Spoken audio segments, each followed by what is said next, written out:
We're now seeing a glimpse into our future, my friends. This is Tony. Hope you're all doing well. We have a number of stories to get into in this video. We have what these AI developers are now trying to offer homeowners to get them on board. You're not going to believe this one.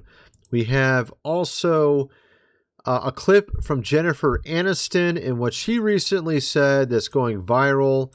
We got Elon's baby mama, ex-baby mama, Ashley St. Clair. We got a ton of stuff about AI and this weird display or exhibit in a Dubai museum, and what it actually says tells you everything you need to know about our future, or at least what they want to do, which I'm obviously against. I'm sure you're against as well. And we got a ton of other stories as well to get into related to all this, including a very bizarre one about Steven Spielberg in this new movie Disclosure Day that is coming out very soon here. Let's just get going here. We'll start with all these companies pull back on their AI taking jobs. Rough week for AI taking your jobs. Amazon just axed its AI leaderboard as costs soared with no clear payoff. Starbucks AI can't even count coffee cups right. Uber burning $3.4 billion AI budget in just 4 months with nothing to show for it. Then you had NVIDIA burning through all their money, finding that AI costs more than their employees. And there's actually a number of other stories. There's even Microsoft coming out with something about retracting some of their AI as well. I mean, this isn't even all of them. There's actually a lot of other ones as well that have come out in the last week or so. And this kind of goes back to what I said. I was pretty sure, I was guessing that they would probably at least halfway take back what they did. They'll be like, oh, go full in with AI. And then they're like, oh shit, this doesn't work. Get at least half those people back.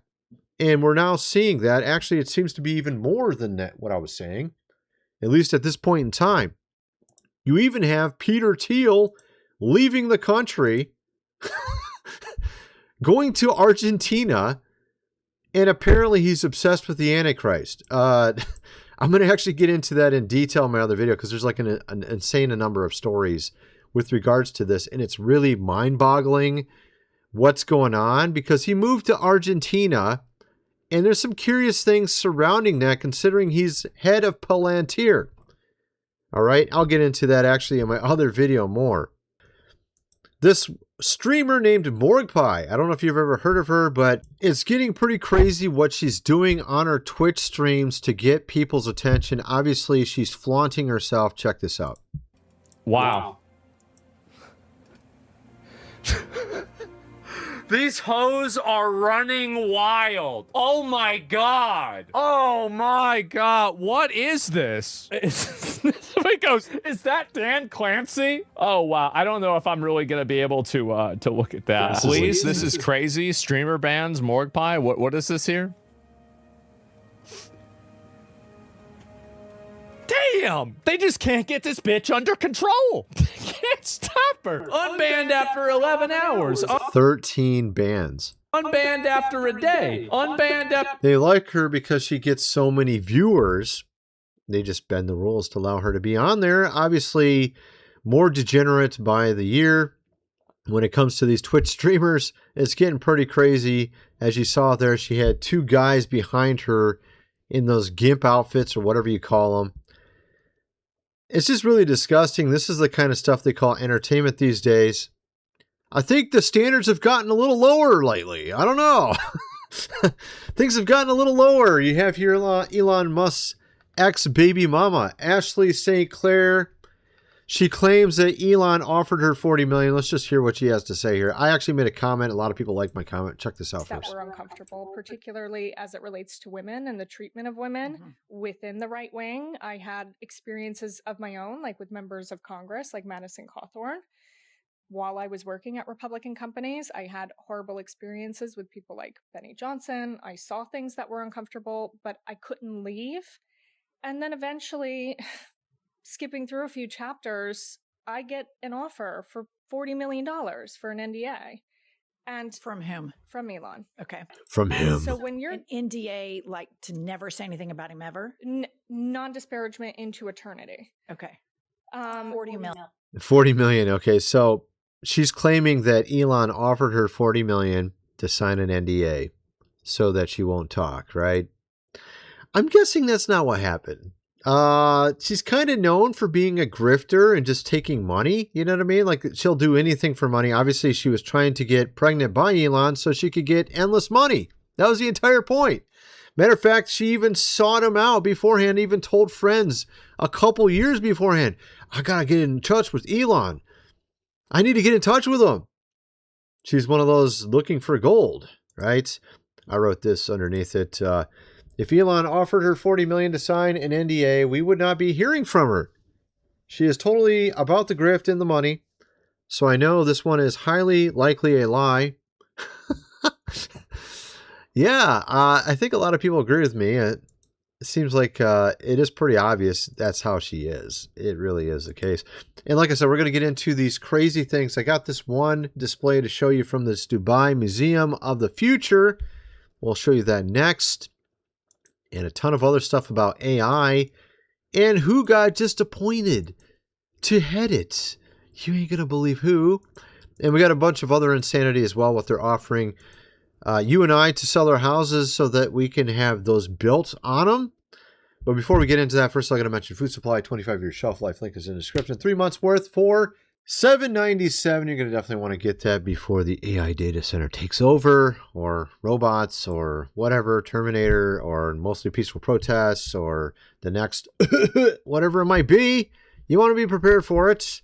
They have lots of other packages available. $20 is $3,000 ones. They got like 3 days worth for $20, a year's worth for $3,000. Go check it out. This book here, The Lost Ways, How Your Great-Great-Grandfather Lived Without Electricity. You never know. You might need to be in that situation when the Terminators are on the streets. I don't know. Hopefully not. I'm actually kind of praying against it. Just a little bit. I'm thinking, though, that actually things are going to turn around. I'm going to tell you at the end why I think things will turn around. I know it will sound completely crazy to your ears right now. Like, how the hell could this turn around? I will tell you how it'll turn around. It actually makes sense. Okay, I'll tell you it at the end. So you have to stick with me to the end. All right. At any rate, so you got this museum display of the future in Dubai. Features basically something rather curious in one display. Check this out. Let's play this. The Museum of the Future in Dubai. This right here, this system, is the first payment implant under your skin for contactless payment. There's a reason that Neo and John Connor tried to take out the robots of the future, because artificial intelligence is here. Yesterday I visited the... Yeah, dude. All right. So actually, this kind of relates to something else that I showed recently that our GOV is putting out that you might want to see. Has to do with 6G. What was it? Yeah, here we go. Maybe this will pull it up. Yeah, here we are. Winning the 6G race. This was put out back at the end of last year, tail end of last year. And notice that it has a certain thing on it. If I can get it to go. There we go. Right here. What does it say right there? Like emerging technologies like artificial intelligence, robotics, and implantable, of course, technologies. He just mentioned that in that display of the future. I am sure not going to get one of these things ever. And I think they're going to find out very quickly a lot of people are not going to go for this. Yeah, go away. All right, so implantable. Yeah, I'm not interested. How about you guys? Are you interested in that? This is clearly what they want. And it's very obvious that they're going this bad direction, even though our president seems to be sort of not going that direction sometimes, but often also going to that direction. I don't know how to explain that. Like, he appears like he's trying to go the right direction, but then he continues to allow these people to do this stuff, which clearly is going the wrong direction. It's like you're facing that direction, but still going backwards. It's kind of like that, actually. Doing the moonwalk, I guess, like Michael Jackson does or something. Actually, that's almost a perfect analogy. Here we go. So data center developers are leaving gifts on landowners' properties they are trying to purchase as bribes to get them to have a conversation. American knows a data center wants his property. He was left a $400 cash in $100 bills, $250 Nike gift card, and more. He says they've been trying to contact him. Let's just check this out real quick. It is now almost 7 o'clock p.m. I text him, told him I don't want any gifts. I'm good. So anyways, very, very weird. I'm all dirty. I was working on my horse trailer. Very weird, yo. Very weird. So these are the gifts. This is a gift card to Outback or whatever. It says talk to you soon. This one has $250 and it has some money back here. This one is very weird, yo, because to give you an idea, I wear beat up boots 24/7. Like, I don't even care if I had the money to buy new shoes. I wouldn't buy new shoes. Nike gift card. Talk to you soon. $250. Yo, weird as shizzles. And so I was hoping he came back. They came back to get it. And then the cash, as far as the cash goes, it's like in a safety clip. Looks like it's like $400 right here in cash. Just to talk to him. What's he doing? Let me show you. Oh, he's got that. Okay. I was like wondering what he's doing there. Yeah, so $400. So he's giving all these gifts just to talk to him about selling his property to him so that they can throw a data center out in the middle of this rural area. And this is what they're doing. They're building them in rural areas now. Tuckmeister sounding the alarm on the largest AI data center ever proposed in the U.S. 40,000 acres, 62 square miles, all in Utah. Power consumption, 9 gigawatts, double that what the entire state of Utah currently uses. So basically, one massive building, or I don't know if it'd be more than one building. It sounds like it's one building, but is it one building? That's insane. One building. Or is it just one building complex? Maybe there's multiple buildings. I don't know. 62 square miles. Double the power consumption of the entire state. Using more electricity than every home, business, and factory in the state combined. And it's being built in one of the most water-stressed regions of the country. That's so weird. Nobody's asking if the grid can handle it. Nobody's asking what happens to the water. So this reminds me of this Goliath show I used to watch with Billy Bob Thornton. I think it was season 2 or 3. I think it was season 2, where one of his friends, I think it was his friend's widow, because I think his friend died.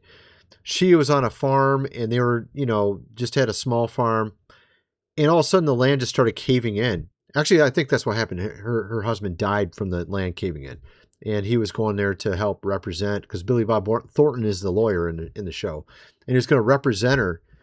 And what it was is there was this massive farm sucking all the water from underneath the ground from all the other properties, so that all these other properties were running dry. Could that be what happens here? They go underneath the ground, suck all the water in the area, so there's literally no water for anybody except for themselves, and use it for the data center. Sounds almost like the exact same idea as season 2 of Goliath. At least to me, it sounds like it. Outcry over a proposed data center in Utah, in a fairly sparsely populated, pretty remote county in Utah, most of which is sparsly populated, in which will be built what's being billed as the largest data center in the world. Enormous. 40,000 acres. 40,000 acres. 62 square miles, multiples the size of Manhattan. That's crazy, man. Multiple the size of Manhattan. That's insane. You imagine that? It's like crazy how big it is.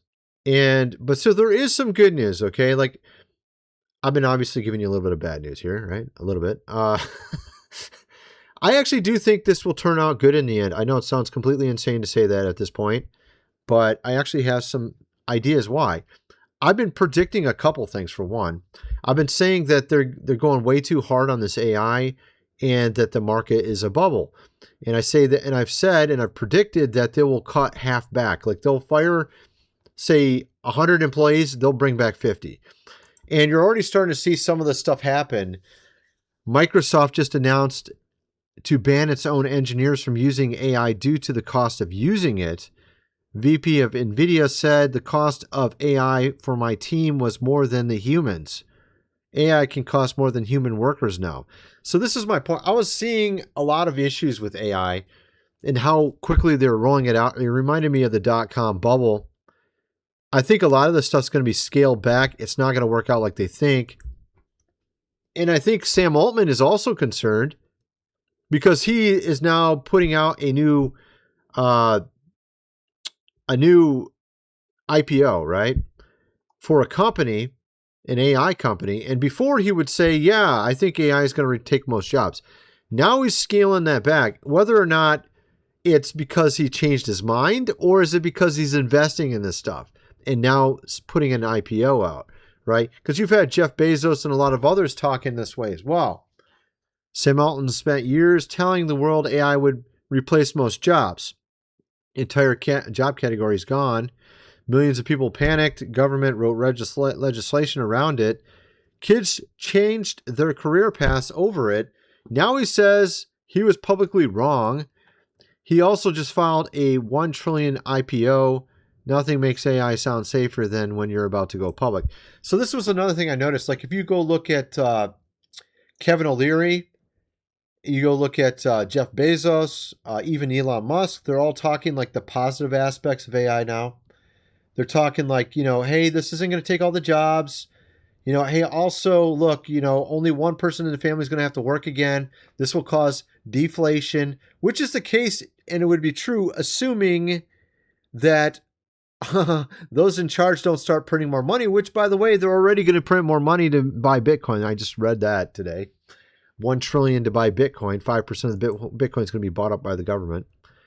So this is like assuming best case scenario, which I think is kind of, at this point, would you ever assume best case scenario with the world we have and the government we have? I don't think it's wise to assume that, right? But I do think, though, and at the tail end, I'll tell you why I think it will turn around.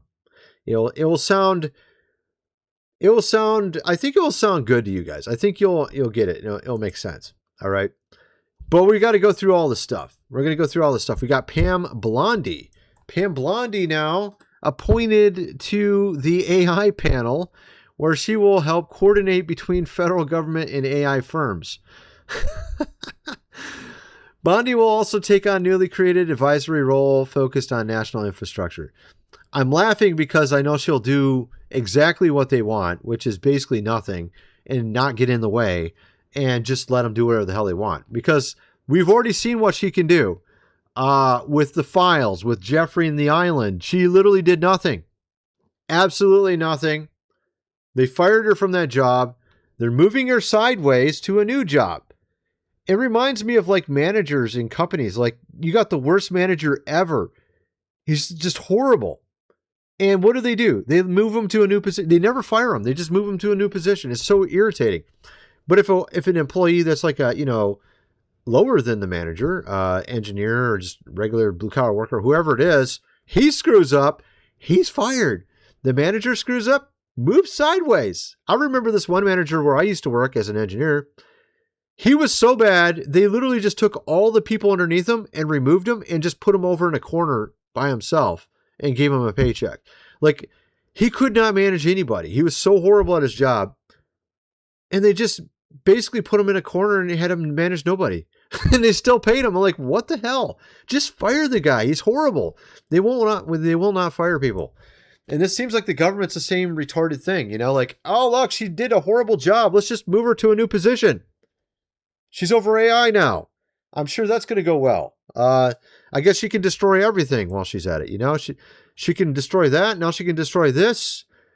I guess that's what, a lot of people, there's a lot of people like my comment on that. Some are getting mad though when I said this kind of stuff. But you have to admit the facts are the facts. She's horrible at her job. It's true. Just end of story.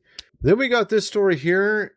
FB, of course, DHS have created a new anti-tech, apparently Terry type of threat category to monitor and surveil those who are activists and are against, AI development and AI centers and all that kind of stuff.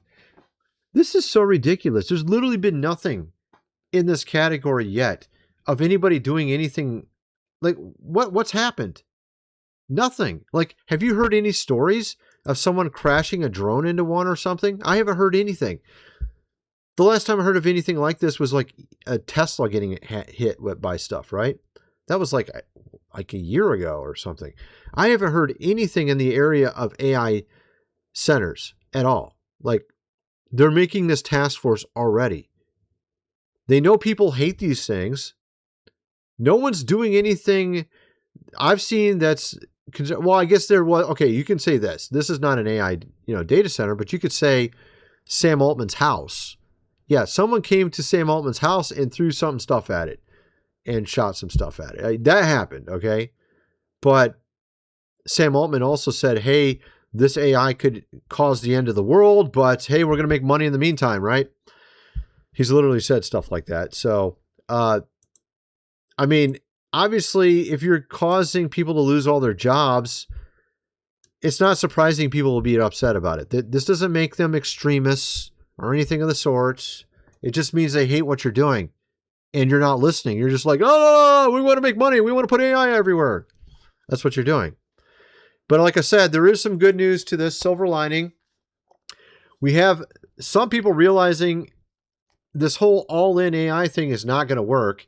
You got the circular market where NVIDIA's investing in these AI companies. The AI companies are buying NVIDIA chips. Now NVIDIA's come out and said, look, this AI sucks. It costs more than our employees. You got this guy here saying, why would you get rid of all your junior developers? You're going to have no one running AI when it does work. It's like the dumbest thing he's ever heard, he said. So you got things like that. But then you also have this other factor, which I wanted to point out, which I think is important.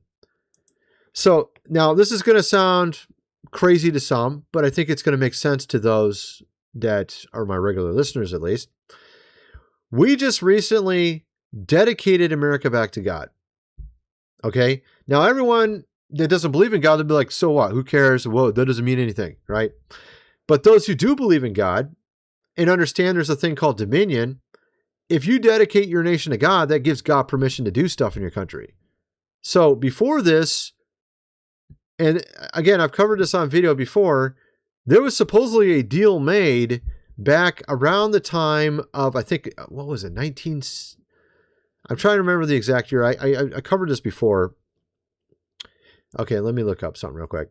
It was a little bit more than 50 years ago. There was a deal made, supposedly, during a certain project called Looking Glass with an entity. And as soon as the 50 years were up, the things that they had passed 50 years ago were gone. And one of those is Roe v. of course, Wade, if you've heard of that.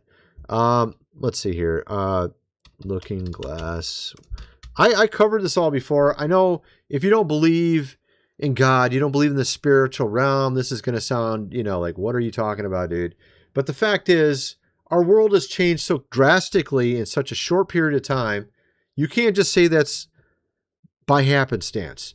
You have thousands of years, hundreds of years at times where nothing changed in societies.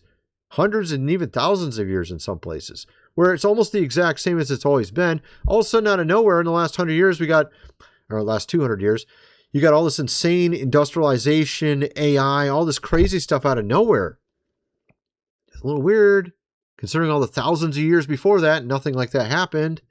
Makes you kind of wonder if they're making deals with something. Okay? Might make you wonder that, considering we had the book of Enoch talking about them doing that in the ancient times. Making deals with fallen things, watchers they called them in the book of Enoch. 200 watchers came out on Mount Hermon, made a pact to make deals with humans, to mate with women, create giants, all that kind of stuff. If you ever heard of any of that. Okay, this is not what I'm talking about. Not talking about a music group here. Yeah, so this was 1970. I think it was 1970. I didn't have it open. Whatever. It was like 1970 or something like that. At any rate, the point is that literally 50 years, virtually almost exactly 50 years after Roe v. Wade, it was overturned. And it was so weird because if our leaders made this deal with this entity and then that thing expired after 50 years and then America dedicates themselves back to God, which happened, that gives God license to do things in our country. And what I mean by that is like he can now interact in our country and do things, even miraculous things. And before this, he couldn't because we made a deal with something else, is my point. So now if we actually made a deal with God, you can do stuff in our country now. He can now go through and clean house. So everyone's always thinking, oh, if we get the right president in there, he'll clean the swamp or drain the swamp, whatever they want to call it. Guess what? It doesn't happen if you're making deals with entities, demons, or whatever. You make a deal with God, it doesn't matter what bad person's in there. He's going to take care of business, is my point. So I think there's theoretically a possibility that our country could turn around very quickly now after we dedicated it to God. And July 4th, we have our 250th, was it how do you say it? Bicentennium or whatever the hell ever you say it. 250 years, right? So I think that there's a possibility that all the stuff that they're plotting out, will all blow up in their face because of that very thing I just mentioned there. Now, of course, if you don't believe in spiritual stuff, you'll be like, oh, I don't believe it. I'll believe it when I see it. Well, we'll see if it happens. How's that sound? All right, here we go. So then we got some other stories. What's going on in Europe? Pretty crazy. People being arrested for literally just telling facts now. The judge openly admitted the facts themselves were not false. The guy gets convicted for hate, of course, speech by merely stating facts. And apparently facts don't matter anymore because he linked all the people coming into the country to crime and the social decline. So this is another factor. So you see what's going on in the West, how our country has had a loss of its morality, its culture, its traditions, its way of life. They bring in these people from other countries that don't believe in what we believe in at all. You have a lack of cohesion. This is all intentional in destroying us as well. And you can see how they're punishing people in Belgium over this now for merely stating facts. Right? And another interesting thing I wanted to mention really quick, as we're getting near the tail end of this, we had Steven Spielberg just said that Obama came and visited this film set when he created Disclosure Day. I find that very intriguing. I'll tell you why after I play this clip. Let's play this really fast. This is the first set Barack ever visited, even though your daughter's a filmmaker, Malia. Yeah, right. So I feel bad I scooped Malia and he came on my schedule. She will never invite us to anything that she does. You know, she doesn't want us around her stuff, but he had a ball. This is the first set Barack ever visited, even though you're... So you know what's really interesting about that? I noticed a little thing on the trailer for Disclosure Day that was also in Obama's movie. What was his called? I can't remember what it was called. What was it called? Yeah, here we are. That's the name. Leave the World, of course, Behind. This movie right here back in 2023. Remember it had like a weird scene with a deer? Yeah, actually it's right on the cover. Here it is. It's right on the cover. There it is. Just get it on the screen. It's also there's a deer in Disclosure Day that turns into an alien. Like, what is up with these deers in these movies? You got, the hell is this? Is there a connection between deers and aliens I don't know about? What's going on with this crap? What is this? Yeah, like if you see this, there's a scene where it shows the close-up of a deer that turns into it basically doesn't necessarily turn into an alien, but it shows a deer and then I don't know, maybe I can show it real quick. It shows a scene where it does this in the trailer. If I can find it. Yeah, here it is. Actually, this is it right here. Here it is. I'll turn off the music. So it shows a deer, and then it shows an alien. You see that? It goes from a deer to an alien. Like, I was like thinking of Obama's movie when I saw that, and then apparently Obama visited the set. I'm like, really? Oh, that's kind of interesting.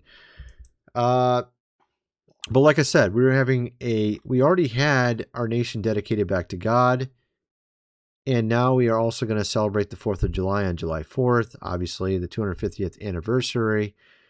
And I think they actually did it right when they dedicated it back to God, from what I could tell. There was no weird stuff in there. They didn't say there's like, they didn't use multiple religions or any of that weird stuff. They actually, it seemed like they were literally talking about Christianity, dedicating it back to God. So if it is what I believe it was, then we should see some really big changes in America. It doesn't matter what they plan out. If this nation belongs back to God, he can do things to change it and bring it back to where it's supposed to be. At any rate, we have here also Jennifer Aniston. I wanted to play this really quick. Her take on religion is really bizarre. Check this out. Yeah, but religion, that's why it was my grandmother, Greek Orthodox, but religions, they all had the judgments about who you were with or how, and it just felt like if religion is something that divides people based on absolutely nothing factual about the human being and their heart. The lottery of what house you were brought home to as a baby. Yeah, because you grew up in this home and it represented that, and that's what you learned, and so that's what you then go out and you believe. And Bro, I think her grandma's going to be a little bit upset with what she's saying here because it doesn't even make any sense. She's talking about basically, for her, it sounds like it's all about relationships. Like, oh, look, you're trans. You're not accepted in maybe the Greek Orthodox Church or something, right?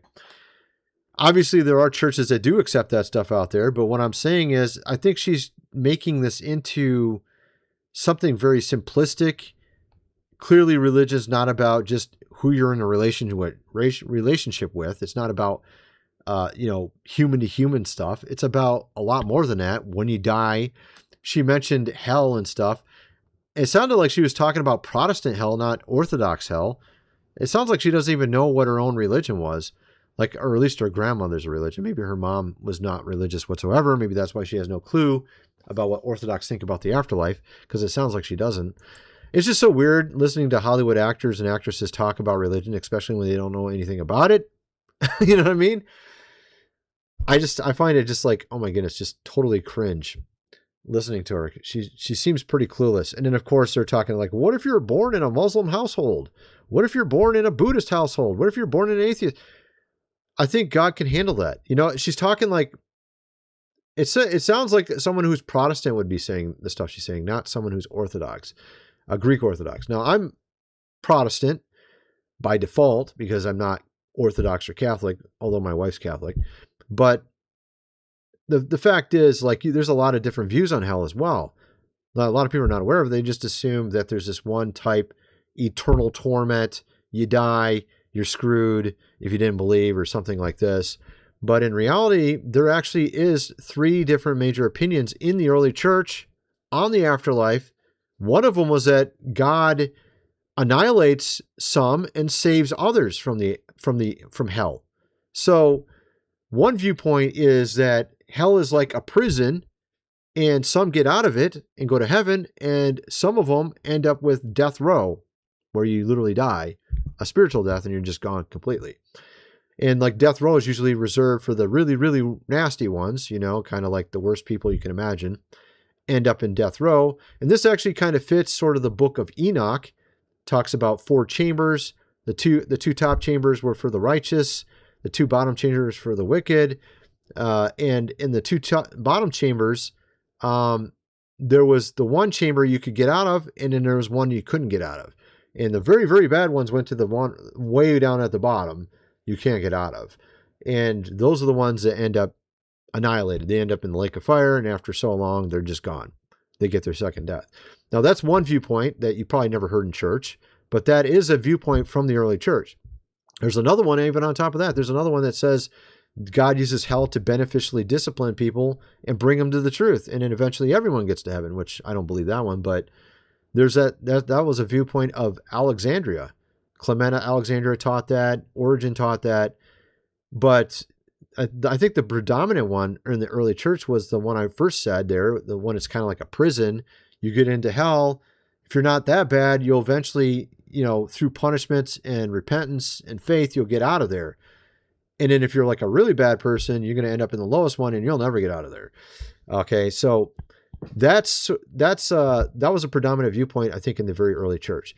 And even St. Augustine says that. He says, my viewpoint on eternal torment is not even the most popular viewpoint in his time. He says it in a different way. I've quoted it before on X, but he says that his viewpoint was a minority viewpoint. And now today, that's what 90% of people believe is what the minority viewpoint was in the early church. At any rate, that's my video. I kind of want to know what some of you guys think. Let me know in the comment section below. And thanks for watching.